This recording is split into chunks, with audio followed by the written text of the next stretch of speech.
Assalamualaikum warahmatullahi wabarakatuh. Waalaikumsalam warahmatullahi wabarakatuh. Hi Rails, welcome to AirTIP, iRails Official Podcast 2024. Yeay! Setelah penantian yang cukup panjang dan lama, akhirnya program AIRCO atau Community Rails ini dapat realisasikan juga nih. Make some noise for this! Oke, selama RT berjalan, kita bakal menyuguhkan konten-konten yang seru nih dan menarik seputar hubungan internasional. Baik itu dari segi prospek, peluang, dan apa-apa yang bakal kita dapat melalui hubungan internasional khususnya di UIR seperti itu. So, without further ado, let's start this podcast. So, turn on your perspective because this RT. Yay! Oke, kali ini kita kedatangan with the really first guest, benar-benar bintang tamu pertama yang udah bersama-sama sama kita, seorang Mayor iRails Kabinet Naratama tahun 2024. Maksud saya 2023-2024 yang udah bersama kita, abang tampan kita, banyak penggemar banget dari CWK UIR juga tentunya seperti itu ya. Oke, without further ado, please welcome Adrian Algifari. Apa kabar bang? Alhamdulillah sehat walafiat. Ini aku manggilnya bang, pak, atau daddy apa gimana nih gitu? Abang aja ya, karena kan sedikit tidak terlalu formal gitu. Oh iya, soalnya for your information di iRails sendiri tuh mau di dalam situasi formal bang Adrian ini sering dipanggil pak seperti itu. Iya. Jadi nanya dulu biar nggak salah gitu ya. Betul. Oke, tadi udah nanya kabar ya? Sudah. Alhamdulillah. Gimana kehidupan bang? Baik gitu. Kehidupannya dibilang sibuk, sekarang alhamdulillah sudah terlalu sibuk ya. Karena Iya. alhamdulillah kita juga sudah menyelesaikan kegiatan terakhir kita. Mungkin ini kegiatan penutup kali ya. Karena kan juga sudah melakukan rapat penutup kemarinnya dia, alhamdulillah Iya. tidak terlalu sibuk seperti yang kemarin-kemarin sih. Iya. Jadi balance lah ya, kuliah sama organisasi gitu. Oke. Nah kita langsung aja ke pertanyaan kali ya bang. Boleh. Ya? Nah aku untuk the really first question aku pengen nanya nih ke abang nih. Sebagai walaupun mayor yang udah kesekian kalinya ya, yang maksudnya mayor 2023-2024 gitu. Aku mau nanya mengulas balik nih. Gimana menurut pandangan abang sejarah iRails seperti itu?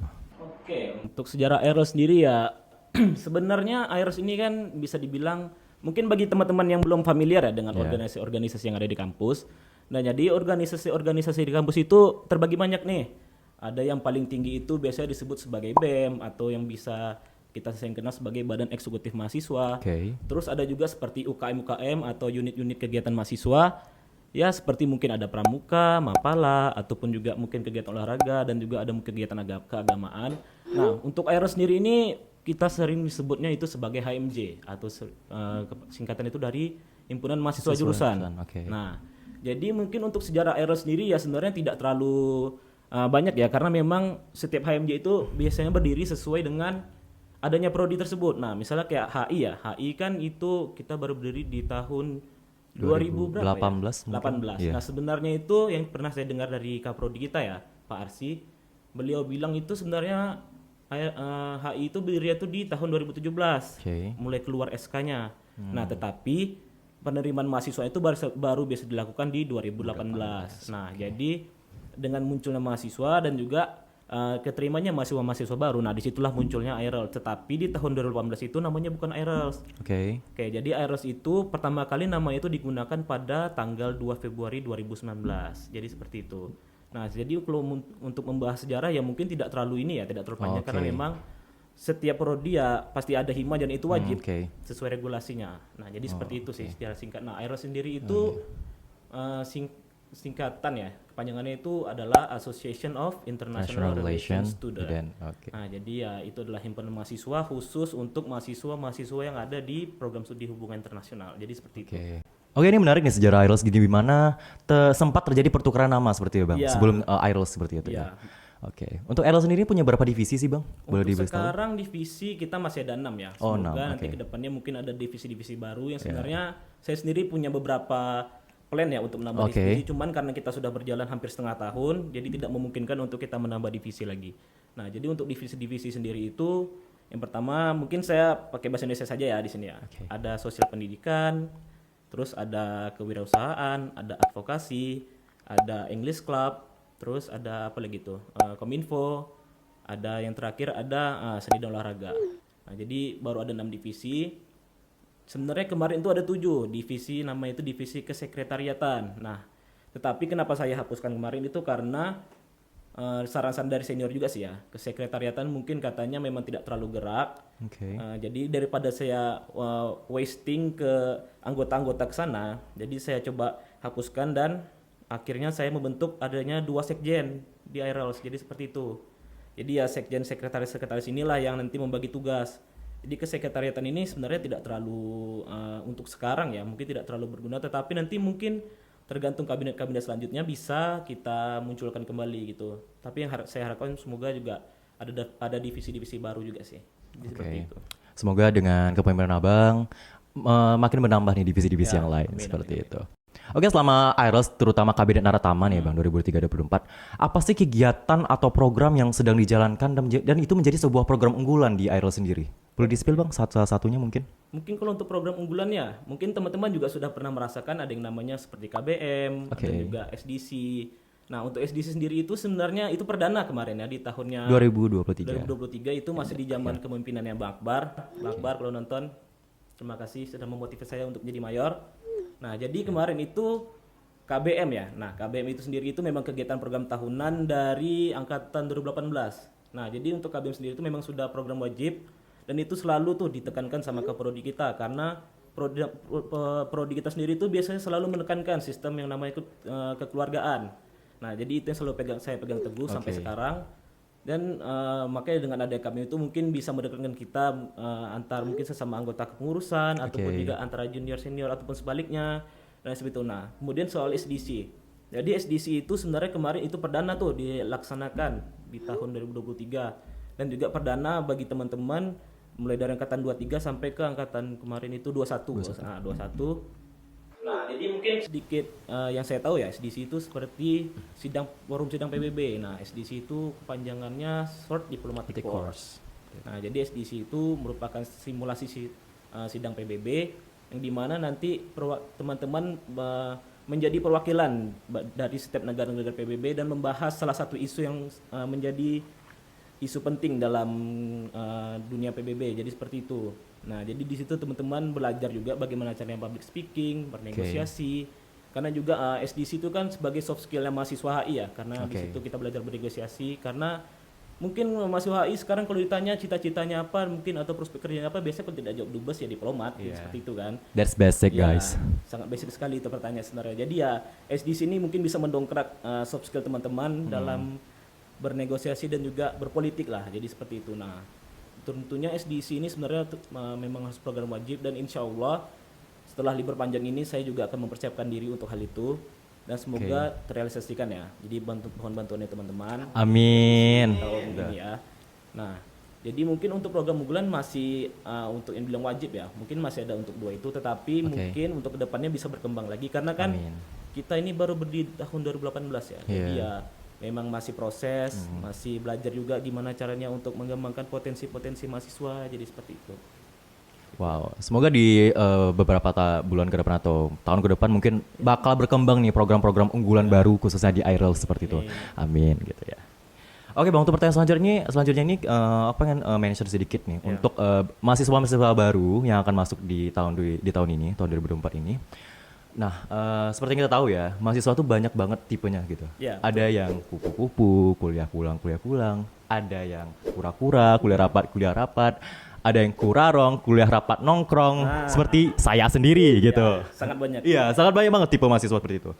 Nah, aku pengen nanya nih, gimana sih, maksudnya apa sih kesempatan dan juga manfaat yang didapat oleh mahasiswa untuk bergabung dalam IRLS gitu? Karena mereka pasti mikir kayak, wah pas organisasi ngapain sih gitu? Mungkin karena mahasiswa terkadang mikir ya sekarang kan kayak ngapain sih masuk organisasi, mungkin kayak wasting time gitu kan. Tetapi menurut saya ya ini mungkin dari pandangan saya pribadi, sebenarnya masuk organisasi itu bukan hal yang buruk karena selain organisasi kriminal, organisasi apa sih yang niatnya buruk itu kan? Mungkin ya adalah dalam organisasi baik itu oknum-oknum yang memang tidak baik gitu kan, tetapi kan tidak semua gitu. Nah, jadi mungkin untuk teman-teman yang mungkin masih bertanya mengenai IRLS itu misalnya masuk ke organisasi ini apa sih tujuannya? Nah, jadi sebenarnya tujuannya sendiri itu bisa banyak ya teman-teman ya. Tergantung perspektif teman-teman mengambil organisasi itu tujuannya seperti apa. Nah, sebenarnya untuk memilih organisasi itu sebenarnya tergantung minat teman-teman lagi, kembali ke pribadi masing-masing. Nah, untuk Aero sendiri kan ini kita merupakan organisasi yang di bawah naungan universitas nih, terutama di Visipol ya. Nah, jadi mungkin kita bisa menaungi teman-teman yang lagi berkuliah di hubungan internasional untuk bisa berorganisasi. Nah, untuk apa saja sih kira-kira yang bisa kalian dapatkan dalam organisasi? Itu sebenarnya banyak teman-teman. Mungkin hal yang paling kecil lah kalau misalnya teman-teman sudah masuk ke organisasi, mungkin khususnya di IRLS ya Bang? Iya, khusus di IRLS mungkin bisa langsung belajar tentang bagaimana manajemen waktu. Karena memang kita harus mengkoordinasikan antara akademik dan juga organisasi ya. Nah, mungkin itu sih ya paling hal utama, manajemen organisasi. Terus juga mungkin bisa melatih kreativitas teman-teman nih. Karena memang di zaman saya bilang sama teman-teman semua, biasanya dalam rapat itu memang tidak ada yang namanya rapat itu tertutup, semua terbuka. Jadi ya teman-teman bisa bebas menyampaikan aspirasinya, menyampaikan keluh kesahnya, terutama mengenai kuliah sih. Karena memang saya sering dengar juga keluh kesah teman-teman dalam perkuliahan. Jadi ya sebenarnya untuk itu masuk ke organisasi bukan hal yang buruk gitu. Jadi ya memang harus teman-teman mempertimbangkan aja bagaimana caranya teman-teman bisa manajemen waktu. Itu sih yang paling penting, karena memang ya organisasi memang pasti bakalan mengganggu akademik, itu pasti, itu hal yang pasti. Tapi kita belajar juga di situ bagaimana cara kita bisa membalance waktu antara organisasi dan juga akademik ya. Cara manajemen gitu. Ya, cara manajemen waktu. Itu sih hal paling kecil yang bisa teman-teman dapatkan dari organisasi. Kemudian juga public speaking, bisa juga public speaking, karena ya seperti yang kita tahu kemarin, kalau teman-teman masih ingat kegiatan buka bersama kita, itu kan memang saya sengaja tuh saya letakkan semua panitia di angkatan 23 karena saya ingin memberikan experience lah. Bagaimana sih teman-teman ini secara formal menjalankan kegiatan, harus membuat surat, meminta izin ke sana ke sini, terus juga mencari dana. Nah, jadi ya saya ingin mengasih kesempatan dan ruang lah untuk teman-teman bagaimana cara berorganisasi dan juga membuat suatu kegiatan. Nah, jadi di situ mungkin ada tuh seperti kayak kata sambutan misalnya. Nah, kata sambutan itu juga bisa melatih public speaking teman-teman gitu. Jadi organisasi itu ya bisa belajar banyak hal. Mungkin itu membuat pikiran teman-teman terbuka ya, karena organisasi memang tidak seburuk itu sebenarnya. Ya, oke. Jadi seperti itu. Oke. Dan for information nih Bang, kenapa aku bisa tertarik masuk IRLS setelah mungkin 3 kali ditawarin akhirnya kenapa masuk, betul. Seperti itu. Saya nawarin berkali juga. Mohon maaf karena pernah menolak 2 kali sebelumnya. Jadi for information kenapa akhirnya aku masuk ke IRLS gitu segala macam, itu karena di IRLS ini sendiri selain soft skill mahasiswa di HI yang sudah Bang Adrian sebutkan tadi, kita tuh benar-benar equal, tidak ada senioritas sama sekali gitu. Buktinya aku sama Bang Adrian bisa dekat gitu. Sering nongkrong bareng segala macam dan ngobrol santai. Jadi kayak nggak ada yang tiba-tiba lewat depan cutting kayak Kak nunduk, Kak nunduk, nggak ada gitu. We are equal, kita setara. Itu sih kelebihan IRLS gitu untuk aku ya. Oke. Tepuk tangan dulu dong. Nah, oke. Untuk pertanyaan selanjutnya ini apa yang nanya nih Bang? Untuk proses seleksi masuk IRLS ini sendiri gimana gitu? Oke, untuk proses seleksi ya, mungkin kita bicara dari awal dulu ya. Sebenarnya untuk yang pertama itu kan kita adain MUBES dulu nih untuk pemilihan mayor dan vice mayor selanjutnya untuk kepemimpinan selanjutnya. Nah, biasanya setelah MUBES itu, biasanya untuk pemimpin itu ada yang disebut namanya hak prerogatif. Nah, hak prerogatif ini merupakan hak yang memang khusus dipunyai oleh seorang pemimpin untuk menentukan kabinetnya. Nah, jadi untuk yang pertama kali itu saya menentukan yang pertama itu ketua-ketua divisinya terlebih dahulu. Saya akan seleksi nih secara pribadi. Oh, kira-kira teman-teman yang mana nih kira-kira berpotensi untuk mengisi di divisi ini, di divisi itu. Jadi ya, memang itu saya pilih sendiri. Kemudian setelah tertunjuk nih, mulai dari sekretaris, mungkin dari inti lah sekretaris jenderal ada 2, terus bendahara umum, terus 6 kepala divisi. Nah, jadi setelah saya tunjuk semua dan saya rasa mereka semua bisa mengemban tanggung jawab dan berpotensi untuk mengembangkan divisi-divisi ini, nah barulah saya membuka yang namanya itu open recruitment. Nah, dari open recruitment inilah nanti kita buka seperti link G-form, nanti teman-teman bisa isi di situ. Nah, setelah diisi di situ mungkin biasanya yang kami minta itu minatnya di divisi apa, terus nama, NPM di semester berapa sekarang, seperti itu. Terus kemudian setelah tutup nih oprek, nah barulah kita adakan yang namanya itu interview. Nah, interview ini ya kita kulik di sini nih teman-teman minatnya di mana nih gitu kan. Nah, itulah alasannya kemarin waktu oprek saya membikin teman-teman di situ harus mengisi 3 divisi. Karena kan ya kita tidak tahu nih yang mendaftar sebenarnya banyak, tetapi sebanyak itu juga lah teman-teman memilih satu divisi yang sama gitu. Misalnya ada nih 10 orang. Nah, di antara 10 orang itu 9 orang milih Kominfo, satunya misalnya milih advokasi. Nah, itu kan agak berat tuh. Nah, jadinya ya kita mempunyai opsi lah gitu kan. Nah, jadi di interview itu biasanya saya tanya pengalaman organisasi teman-teman bagaimana, tujuan masuk organisasi itu apa, terus juga kira-kira bisa nggak nih bertanggung jawab apabila sudah mengemban jabatan sebagai anggota kepengurusan. Karena setelah teman-teman masuk ke kepengurusan IROS itu kawan-kawan bukan lagi seorang mahasiswa biasa saya sebutnya ya, bukan lagi kayak mahasiswa yang cuman kuliah pulang gitu ya. Extraordinary human sih. Jadi ya agak sedikit berbeda lah mungkin apa ya sebutannya itu kayak pangkat teman-teman lah di program studi hubungan internasional karena mahasiswa canggih kampus gitu. Nah, itu dia. Jadi ya mungkin agak sedikit berbeda. Jadi ya itu sih yang sering saya tanya bagaimana teman-teman untuk mengemban tugas ini dengan sebaik-baiknya karena setahun itu mungkin memang ada yang bisa berkata waktu itu lama, ada juga waktu sebentar. Tapi menurut saya itu sebentar sih 1 tahun. Jadi ya memang harus benar-benar dipegang tanggung jawabnya dan juga mengemban tugasnya. Nah setelah interview nanti barulah kita adakan seleksi di antara seluruh pengurus inti. Nah biasanya untuk seleksi anggota ini saya serahkan full kepada kepala ketua divisi ya. Jadi ya teman-teman lah yang bisa memilih kira-kira teman-teman mana nih yang bisa kira-kira kita masukkan ke pengurusan. Nah jadi setelah nanti kepala divisi ini menyerahkan nama-nama yang akan dimasukkan, setelah saya baca mungkin saya akan tanya dulu nih kira-kira yakin nggak dengan nama-nama ini, kira-kira mau di kepengurusan kita mau berapa anggota. Nah setelah kita renggukan bersama barulah kita akan umumkan nama-nama teman-teman yang bisa kita bilang lulus. Nah setelah itu barulah kita fixkan. Sebenarnya gimana ya kalau untuk di UIR sendiri ini sebenarnya kalau untuk memfikskan anggota kepengurusan itu sebenarnya sebelum pelantikan ya. Oke. Nah jadi sebenarnya untuk posisi sekarang pun saya masih bisa nih ibaratnya merekrut anggota baru yang misalnya saya mikir gini, oh ini ada mahasiswa yang berpotensi gitu kan, tetapi dia tidak masuk IROS. Apabila saya tanya dan dia mau masuk, sebenarnya saya bisa aja ngambil karena itu yang balik lagi saya bilang hak prerogatif tadi kan. Nah tetapi karena mungkin udah hampir berjalan setengah tahun juga kan, jadi agak berat juga untuk mengambil anggota baru. Jadi ya saya coba fixkan saja untuk anggota kepengurusan ini. Nah jadi mungkin setelah fix semuanya barulah nanti kita adakan pelantikan. Nah pelantikan ini biasanya diadakan oleh Badan Legislatif Mahasiswa yang disebut sebagai KPRM, Komisi Pemilihan Raya Mahasiswa. Nah, jadi di situ nanti melantik kita itu adalah gubernur. Jadi seperti itu alurnya. Oke. Untuk kategori mahasiswa yang masuk jalur undangan itu ada nggak, Bang? Oh, ada. Ada salah satu undangan. Iya. Nah, itu dia. Oke. Tetapi walaupun jalur undangan, kalian harus ada juga yang namanya potensi. Jadi tidak bisa saya rekrut begitu saja tanpa ada potensi seperti itu. Oke, thank you kepada Bang Andrian. Oke, next untuk pertanyaan selanjutnya kayaknya para mahasiswa baru yang akan masuk di HI UIR tahun 2024 ini perlu tahu deh gimana sih cara IROS itu menggali nih potensi kreativitas dari para anggota-anggotanya supaya keluar gitu Bang. Sehingga kalau misalnya di IRCO kan kita kan bahas-bahas nih di grup segala macam hingga akhirnya podcast ini dapat realisasikan gitu. Nah, kalau dari di IROS sendiri gimana Bang?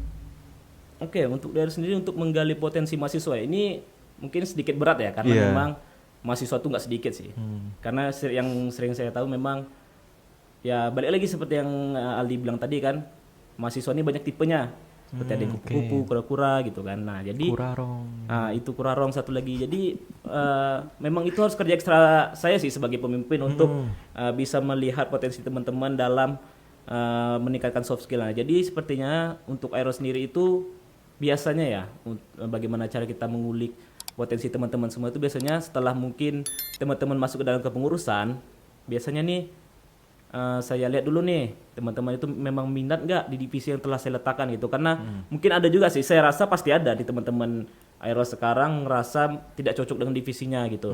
Tapi nah saya tekankan selalu tuh di waktu interview kemarin bahwasannya mungkin teman-teman ada divisi misalnya sosial pendidikan nih, tapi teman-teman juga bisa kok kayak ikut kegiatan-kegiatan lain. Salah satunya ada yang di belakang kamera kan, si Dinda, walaupun dia disuspend tetapi dia membantu untuk kegiatan podcast ini yang diadakan oleh Kominfo seperti itu kan. Nah jadi IROS itu tidak menutup kemungkinan nih teman-teman untuk tetap bisa mengikuti yang teman-teman suka walaupun tidak divisinya, jadi seperti itu. Nah untuk menguliknya itu memang sedikit susah ya, karena memang kita kan tidak bisa mengatur semua mahasiswa yang ada gitu kan. Apalagi jalan kan mahasiswa yang ada di seluruh HI, tapi mahasiswa yang ada di kepengurusan saja kadang ada yang agak susah diatur, ada yang kadang disuruh rapat nggak datang seperti itu kan. Nah jadi mungkin kalau untuk mengulik itu ada satu cara lagi nih menurut saya, itu dengan adanya kegiatan. Nah biasa kegiatan ini selalu saya bilang di luar kepengurusan itu juga tetap bisa ikut. Nah jadi bagi teman-teman yang di luar kepengurusan biasanya itu berpotensi nih untuk bisa ikut dan juga bisa merasakan nih, oh ternyata kepanitiaan begini. Jadinya tuh kayak bisa menimbulkan semangat organisasi dan juga menimbulkan nih potensi yang teman-teman suka gitu. Jadi mungkin itu salah satu cara juga sih. Ya jadinya kita bisa melihat kan, saya pribadi melihat oh ternyata anak ini walaupun dia tidak di IROS dia berpotensi juga nih mempunyai soft skill yang bagus gitu. Nah setelah saya lihat seperti itu biasanya saya kasih tahu nanti kalau untuk kepanitiaan selanjutnya bisa ikut lagi ya gitu-gitu. Jadi ya biar bisa menumbuhkan semangatnya lah gitu. Nah jadi kalau dari pribadi saya seperti itu sih cara saya untuk saya juga menunjukkan diri juga ya kepada anggota-anggota saya. Jadi seperti itu. Jadi ya balik lagi ya Bang, kalau misalnya kita mau menggali kreativitas segala macam itu tidak bisa langsung secara eksplisit gitu, bisa secara langsung. Soalnya itu tergantung dari diri pribadi juga kan, pengen apa enggak gitu untuk menggali kreativitas. Seperti itu. Dairul sendiri tuh udah beberapa kali ya Bang, kayak sebulan sekali mungkin yang mengadain rapat gitu ya. Nah di rapat itu sendiri tuh mungkin dan bukan mungkin lagi ya, pasti ada yang berbeda pendapat gitu. Pasti ada berbeda pendapat gitu. Nah kalau misalnya ada berbeda pendapat gitu, semisal terjadi nih konflik internal gitu,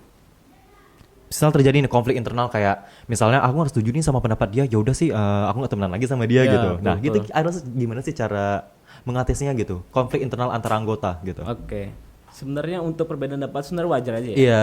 Nah, tetapi yang tidak bisa kita atur tuh biasanya teman-teman yang berkonflik terus tiba-tiba kayak menghilang terus juga tidak aktif lagi di IROS. Nah, itu sebenarnya agak sulit. Nah, biasanya kalau memang ada yang seperti itu, saya selalu tekankan kepada kadif-kadif saya bahwasannya tolong dekatkan diri dengan anggota-anggota divisinya seperti itu. Karena mungkin saya tidak bisa menjangkau semua kan, karena memang banyak kegiatan lagi yang harus saya ikuti. Nah, jadi biasanya saya serahkan kadif-kadif untuk mengontrol anggotanya secara penuh dan bisa ibaratnya itu melihatlah kira-kira nih anggotanya ada yang bermasalah, ada yang mungkin ketika rapat di divisi mungkin ada yang berbeda pendapat terus juga bisa menyebabkan konflik. Nah, biasanya seperti itu.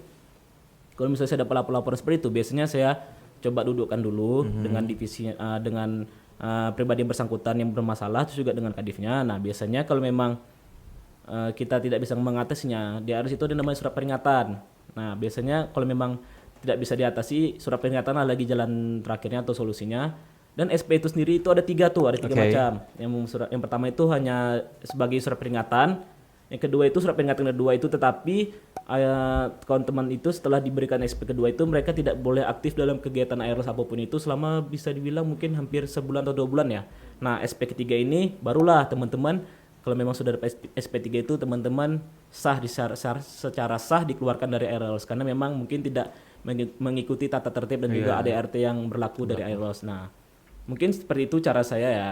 Mungkin tidak secara saya saja sih, mungkin dari pemimpin-pemimpin sebelumnya juga merasakan hal sama karena memang hal yang wajar seperti itu ya. Karena memang tidak bisa kita mengontrol orang. Jadinya berbeda pendapat itu wajar, tapi yang perlu saya sampaikan itu ya walaupun berbeda pendapat itu tapi tidak boleh juga lah sampai harus berkonflik-konflik seperti itu. Ya tidak boleh menyangkut pautkan sama masalah internal gitu lah. Misal berbeda pendapat itu kita nggak boleh bawa ke internal, misalnya nggak temenan lagi sama dia ataupun mungkin kalau istilah sekarang tuh kayak out of frame gitu ya, untuk nggak masuk organisasi atau nggak aktif di organisasi lagi gitu. That's a nice question. Untuk IROS sendiri punya ini, maksudnya kolaborasi mungkin atau collab gitu sama organisasi lain atau kerjasama ada nggak gitu?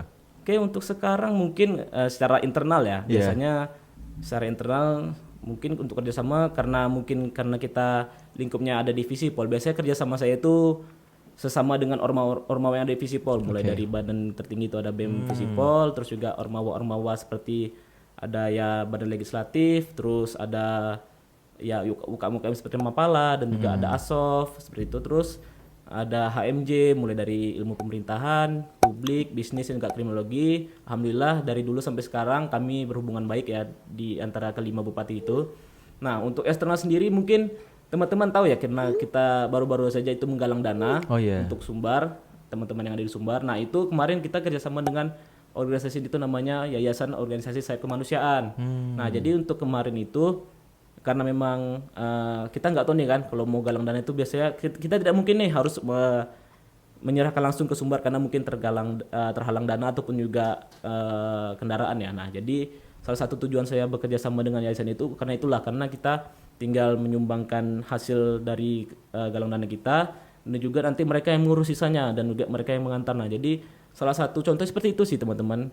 Jadi organisasi eksternal yang bisa bekerja sama dengan kita itu yayasan kemanusiaan itu karena memang udah dari zamannya Abang Amir ya, Bang Amir. Kita sudah bersama dengan yayasan itu. Biasanya itu ya dari galang-galang dana itu. Jadi mungkin seperti itu untuk sekarang ya. Tapi ke depannya mungkin semoga kita bisa bekerja sama dengan organisasi eksternal lain yang bisa bermanfaat bagi masyarakat sekitar. Jadi seperti itu. Ya, amin paling serius amin sih. Paling serius. Ya, amin gitu. paling serius.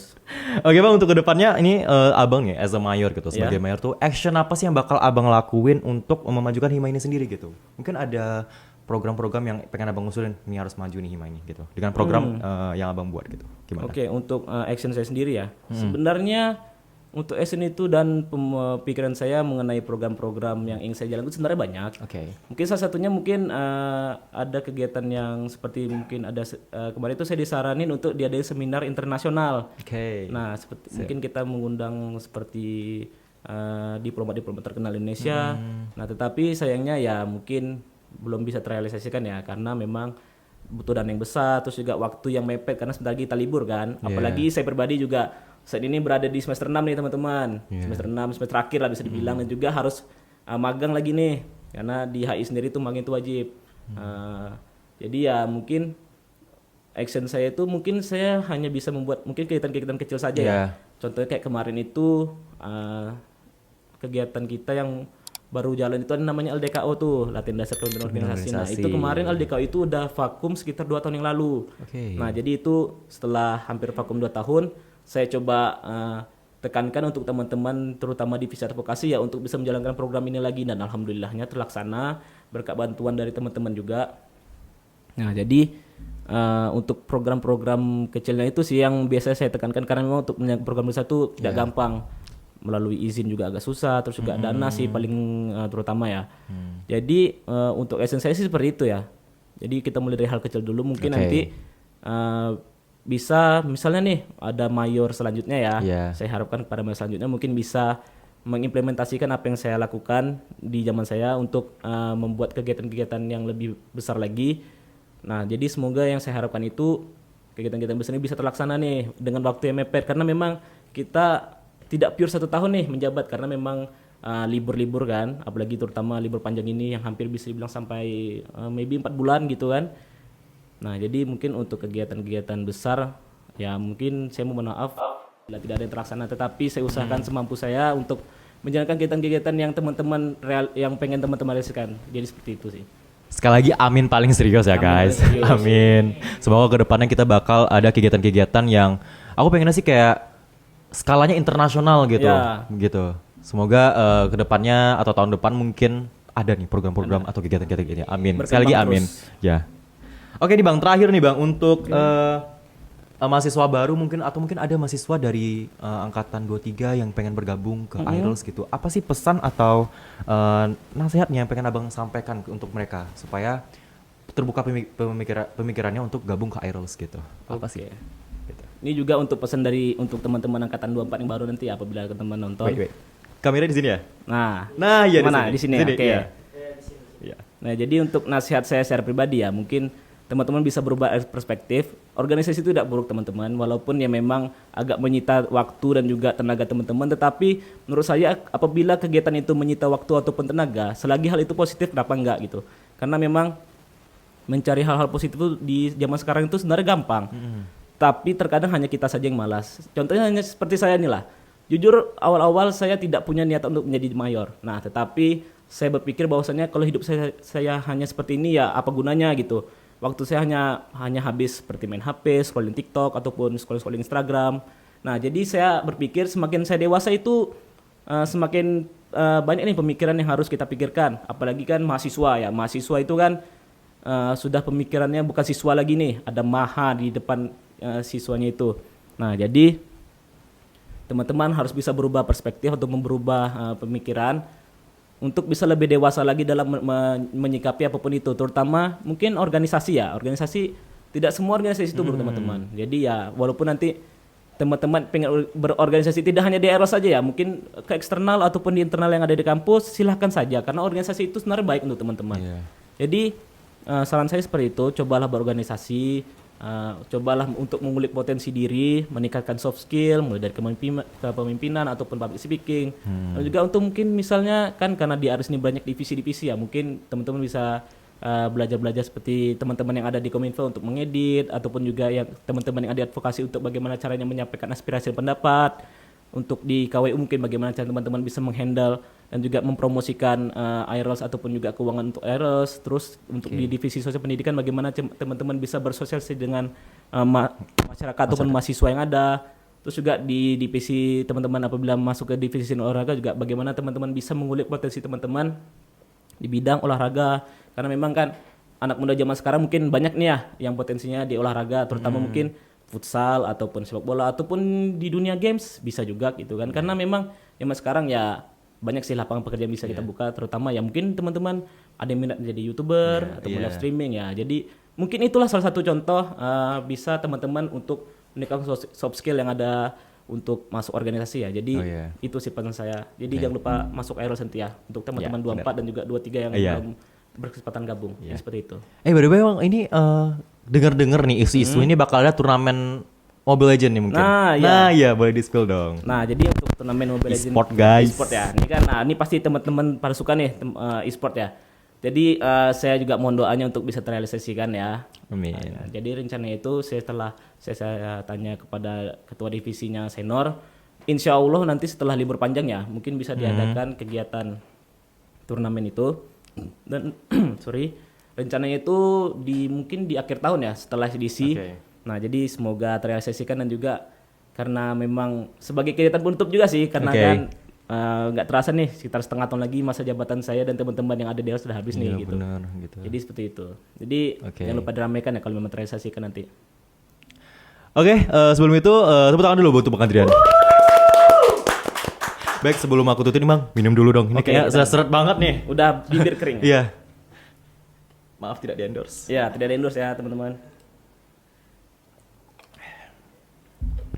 Ini udah cukup sekian ya, sekitar beberapa menit ke depan. Kita udah bincang-bincang santai, ngobrol santai dengan mayor kita, Kabinet Nartama Aeros tahun 2023-2024, yang udah membagikan inspirasinya ataupun pemikirannya mengenai Aeros, bagaimana dia menjabat sebagai mayor dan segala macam itu udah sama-sama kita dengerin nih, kita dengerin selama beberapa menit ke depan gitu.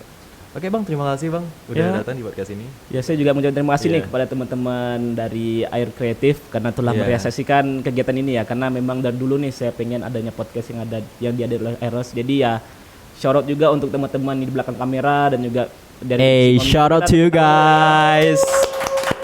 Terima kasih juga kepada teman-teman semua yang telah mengundang saya sebagai pemateri ya. Suatu kehormatan lah bagi saya karena memang ini podcast pertama saya, jadi kalau memang ada salah kata saya mohon maaf saya pribadi. Jadi ya mungkin cukup sekian untuk hari ini. Terima kasih kepada teman-teman semua. Wait Bang. Sebelum itu kita ngelaksanain apa yang udah didoktrin oleh Pak Arsy nih gitu. Apa tuh? As always endorse Prodi guys. Endorse Prodi. Benderanya mana tim? Bendera ya. Kita jargon dulu teman-teman. Nah ini bendera Aeros ya. Aeros. Kemarin salah guys, saya ngiranya bendera Prodi gitu. Ini bendera Aeros teman-teman. Oke, ini gimana pegangnya? Atau bendera boleh begini? Iya gitu. Semuanya ikutan ya. Oke. Jadi teman-teman, jadi di HI itu ada namanya jargon nih. Nah jargon itu ya seperti ini. HI 1 kita keluarga, HI UIR bring world to you. Nah nanti join HI UIR bring world to you.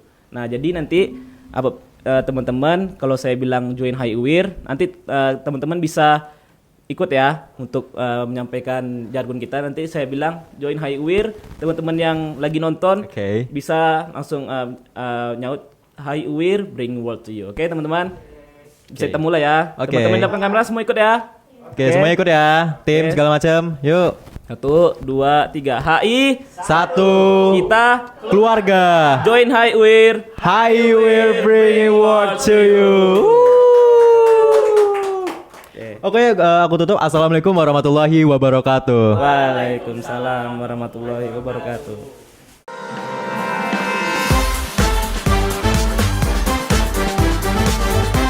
Hari